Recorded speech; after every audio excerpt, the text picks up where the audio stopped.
This is Tony Victor, and I'll be doing a short reading from the book In Search of the Miraculous by P.D. Ouspensky, The Teachings of G.I. Gurdjieff.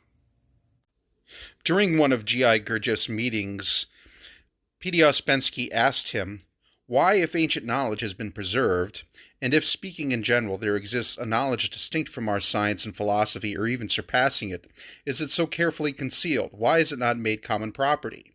Why are the men who possess this knowledge unwilling to let it pass into the general circulation of life for the sake of a better and more successful struggle against deceit, evil, and ignorance? This is, I think, a question which usually arises in everyone's mind on first acquaintance with the ideas of esotericism. There are two answers to that, said G. In the first place, this knowledge is not concealed, and, in the second place, it cannot, from its very nature, become common property. We will consider the second of these statements first. I will prove to you afterwards that knowledge, he emphasized the word, is far more accessible to those capable of assimilating it than is usually supposed. And that the whole trouble is that people either do not want it or cannot receive it. But first of all, another thing must be understood, namely that knowledge cannot belong to all, cannot even belong to many, such as the law. You do not understand this because you do not understand that knowledge, like everything else in the world, is material. It is material, and this means that it possesses all the characteristics of materiality. One of the first characteristics of materiality is that matter is always limited. That is to say, the quality of matter in a given place and under given conditions is limited. Even the sand of the desert and the water of the sea is a definite and unchangeable quantity, so that, if knowledge is material, then it means that there is a definite quantity of it in a given place at a given time. It may be said that, in the course of a certain period of time, say a century, humanity has a definite amount of knowledge at his disposal. But we know, even from an ordinary observation of life, that the matter of knowledge possesses entirely different qualities according to whether it is taken in small or large quantities.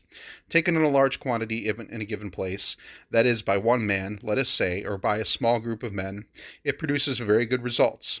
Taken in a small quantity, that is, by every one of a large number of people, it gives no results at all. Or it may even give negative results, contrary to those expected. Thus, if a certain definite quantity of knowledge is distributed among millions of people, each individual will receive very little, and this small amount of knowledge will change nothing either in his life or in his understanding of things. And however large the number of people who receive this small amount of knowledge, it will change nothing in their lives, except perhaps to make them still more difficult. But if, on the contrary, large quantities of knowledge are concentrated in a small number of people, then this knowledge will result in very great results. From this point of view, it is far advantageous that that knowledge should be preserved among a small number of people and not dispersed among the masses. If we take a certain quality of gold and decide to gild a number of objects with it, we must know or calculate exactly what number of objects can be gilded with this quantity of gold. If we try to gild a greater number, they will be covered with gold unevenly, in patches, and will look much worse than if they had no gold at all. In fact, we shall lose our gold.